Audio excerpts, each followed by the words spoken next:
भारत में मलेरिया की स्थिति के अच्छे और बुरे दोनों पहलू हैं।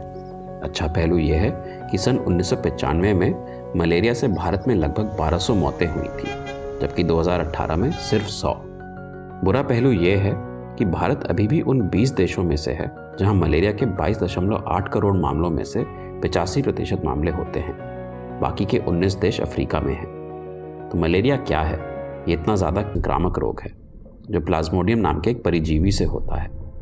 पी फैल्सिपेरम इसका सबसे आम और खतरनाक प्रकार है। प्लाज्मोडियम को आपके शरीर के अंदर पहुंचने के लिए एक माध्यम की ज़रूरत होती है।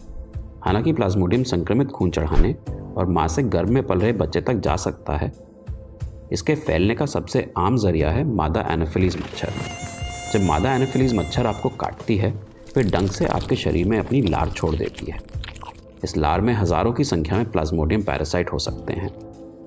शरीर में पहुंचते ही ये प्लाज्मोडियम आपके लिवर की तरफ जाने लगते हैं। लिवर में चुपचाप रहकर ये कुछ दिनों, हफ्तों या 1 साल तक भी अपनी संख्या को बढ़ाते रह सकते हैं। फिर ये लिवर से निकलकर आपके ब्लड में मिलने लगते हैं, जहाँ ये लाल रक्त कोशिकाओं पर हमला करते हैं। मृत कोशिकाओं के टुकड़े शरीर में जहरीले पदार्थ फैलाने लगते हैं। आपको इनसे बचाने के लिए आपका इम्यून सिस्टम हरकत में आ जाता है, जिससे फ्लू जैसे लक्षण होने लगते हैं, यानी तेज़ बुखार के साथ ठंड लगना, मांसपेशियों में दर्द, थकान, मतली और उल्टी। कुछ मामलों में मरीज को एनीमिया, मल में खून आना और आक्षेप हो सकता है। कुछ दुर्लभ मामलों में बीमारी बढ़कर दिमागी मलेरिया का रूप ले लेती है, जिसमें मरीज कोमा में चला जाता है। तो ये है मलेरिया। इसके बारे में क्या किया जा सकता है? मलेरिया का पता लगाने के लिए डॉक्टर मरीज का फिजिकल चेकअप करते हैं, लक्षण संबंधी सवाल पूछते हैं और ब्लड टेस्ट की मदद से संक्रमण की पुष्टि करते हैं।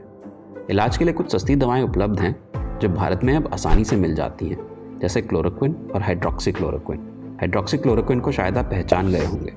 कुछ समय के लिए इसका इस्तेमाल कोरोना के इलाज के लिए किया जा रहा था। लेकिन मलेरिया से ये जंग हम तब जीतेंगे जब ये पूरी तरह से खत्म हो जाएगा, जिसके लिए वैज्ञानिक कुछ दिलचस्प तरीके ईजाद कर रहे हैं।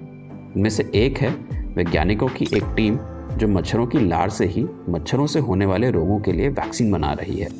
ऐसी उम्मीद है कि ऐसी वैक्सीन से मलेरिया के अलावा डेंगू और जीका वायरस से भी बचाव होगा। और भी कई वैक्सीन विकसित की जा रही हैं, जिनमें से एक भारत की ही सीरम इंस्टीट्यूट ऑफ इंडिया बना रही है, और एक मलेरिया वैक्सीन तो हाल ही में लॉन्च भी हो गई है।